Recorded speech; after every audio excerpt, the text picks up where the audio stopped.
Hello bachcho, let's read this question. The question says the units of rate constant and rate of reaction are identical for option A है zero order reaction, option B है first order reaction, option C है second order reaction, option D है third order reaction, right? The key concept for this question is units of rate constant and rate of reaction. अगर हम लोग बात करते हैं units of rate constant and rate of reaction की, तो देखो हमारे पास क्या है, देखो हमारे पास है rate of reaction. Rate of reaction होता क्या है actually? Rate of reaction is basically concentration, change in concentration, change in concentration of reactants or products per unit time, right? Now यहाँ पे हमारे पास एक टर्म आया, क्या? कंसंट्रेशन. कंसंट्रेशन का चेंज होता है, रिएक्टेंट या प्रोडक्ट की कंसंट्रेशन का चेंज होता है पर यूनिट टाइम. अगर हम लोग बात करें कंसंट्रेशन की यूनिट्स क्या होती है हमारे पास, कंसंट्रेशन की यूनिट्स होगी मोल पर लीटर. टाइम की क्या हो जाएगी सेकेंड, राइट?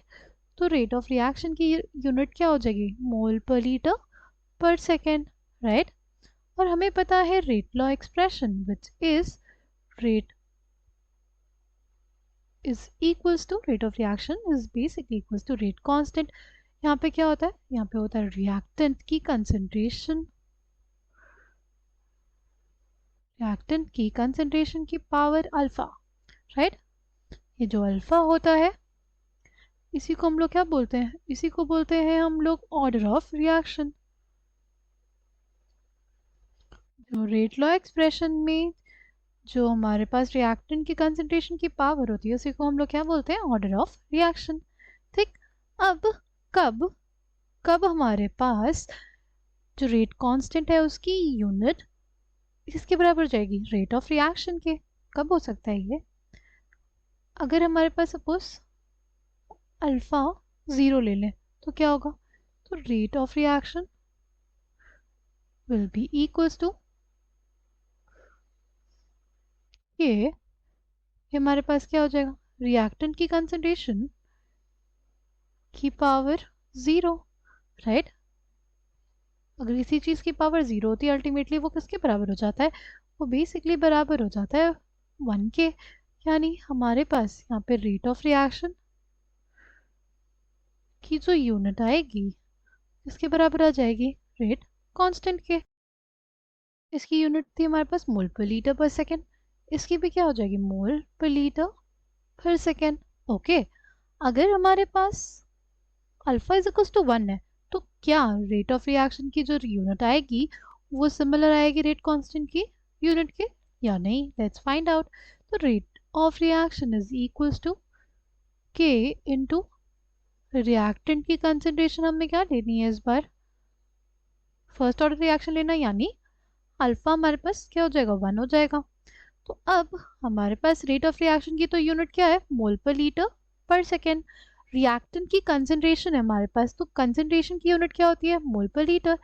तो अगर हमें निकालना हो रेट कांस्टेंट की यूनिट तो हम क्या करेंगे, रिएक्टेंट की कंसंट्रेशन को डिवाइड कर देंगे हमारे रेट ऑफ रिएक्शन की कंसंट्रेशन से. तो इसकी हमारे पास यूनिट क्या आ जाएगी, तब देखेंगे फॉर फर्स्ट ऑर्डर रिएक्शन जो रेट कांस्टेंट की यूनिट आएगी वो क्या आ जाएगी, सेकेंड इनवर्स यूनिट ऑफ